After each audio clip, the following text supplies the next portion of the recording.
بجماله حسنت جميع خصاله صلوا عليه وآله সম্মানিত আল্লাহর মসজিদের মেহমান বিন্দুরা মাইকের আওয়াজ যতটুকু শোনা যাচ্ছে সবাইকে আলোচনার শুরুতে অন্তর্স্থল থেকে মুবারকবাদ এবং সালাম দিচ্ছি। আসসালামু আলাইকুম ওয়া রাহমাতুল্লাহি ওয়া বারাকাতুহু।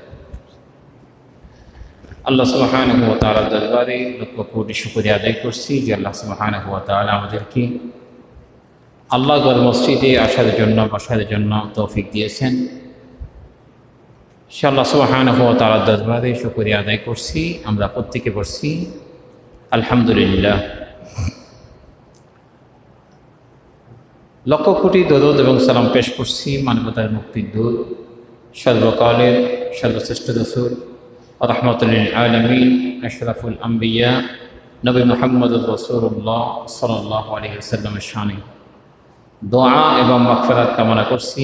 বদর থেকে শুরু করে এই সময় পর্যন্ত যারা আল্লাহর দ্বীনের জন্য, ইসলামের জন্য, কোরআন কারীমের জন্য শহীদ হয়েছেন, আল্লাহ পাক তাদের গুনাহগুলি মাফ করে দিয়ে তাদেরকে জান্নাতের উচ্চ আলা মাকাম দান করে আল্লাহুম্মা আমিন।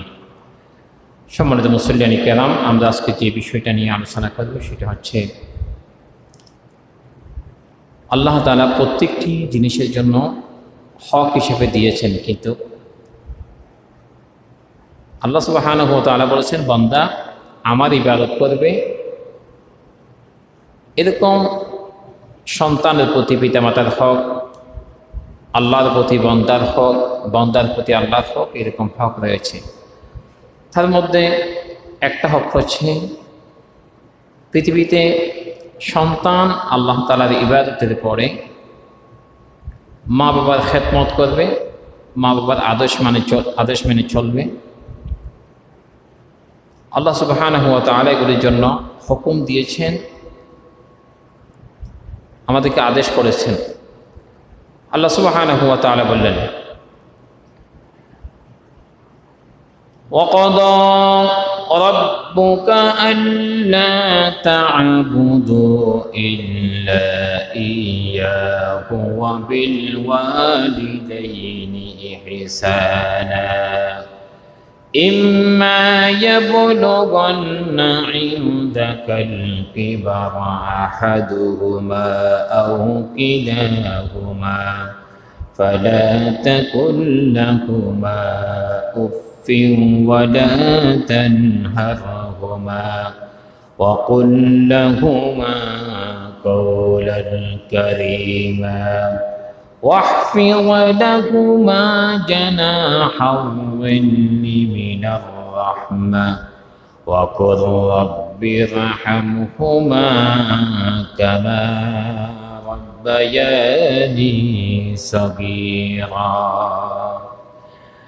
আল্লাহ সুবহানাহু ওয়া তাআলা বলেছেন তোমার প্রতিপালক, তোমার রব, তোমার আল্লাহ এই বিষয়টা আদেশ দিয়েছেন যে তোমরা তাকে ছাড়া অন্য কারো ইবাদত বন্দী করবে না, ইবাদত করবে না, দাসত্ব করবে না, আনুগত্য করবে না। আল্লাহর ইবাদতের পরে সবথেকে বেশি যে জিনিসটা আল্লাহ তাআলার কাছে বেশি গ্রহণযোগ্যনীয় সেটা হচ্ছে মা বাবার খেদমত করা, মা বাবার কথা মেনে চলা। আল্লাহ সুবহানাহু ওয়া তাআলা এরকমই বলেছেন পিতামাতা উভয় বা তাদের একজন যদি তোমাদের জীবদ্দশায় যদি পাওয়া যায়, মানে মা বাবা দুজন থেকে যদি একজনও যদি পৃথিবীর মধ্যে বেঁচে থাকে, আমি যদি আমার মা বাবাকে পেয়ে যাই, তাহলে তাদের প্রতি বিরক্ত হয়ে মা বাবা বয়স বেশি হয়ে গেলে, বৃদ্ধ হয়ে গেলে তখন মনে হয় যেন তারা বেশি বিরক্ত করে, কথাবার্তা বলে যেগুলো আমাদের সন্তুষ্টজনক হয় না, আমাদের মন মতো হয় না। আল্লাহ সুবহানাহু ওয়া তাআলা বলেছেন তোমরা তাদের এই কথায় বিরক্ত হয়ে তোমরা তাদেরকে দমক দিও না, বিরক্ত হইও না, কারণ তোমরা এক সময় তাদের মতো বৃদ্ধ বয়সে যখন তোমাদেরকে কোনো সমাজে মূল্য দিবে না, এরকম বয়সে তোমাদেরকে একদিন চলে যেতে হবে।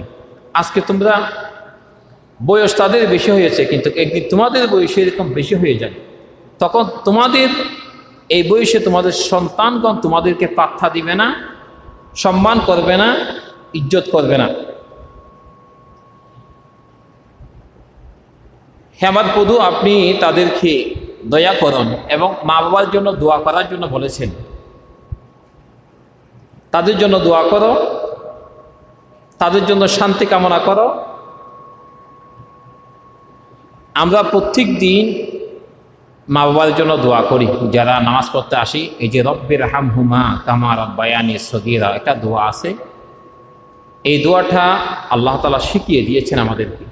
বলছে তোমাকে যেমন ছোট্ট অবস্থায় স্নেহের কোলে লালন পালন করেছে, তুমিও তাদের জন্য দোয়া করো যাতে আল্লাহ তাআলার দরবারে তাদের জন্য, তারা যাতে শান্তিতে থাকে, সুখে থাকে, এটার জন্য দোয়া করে।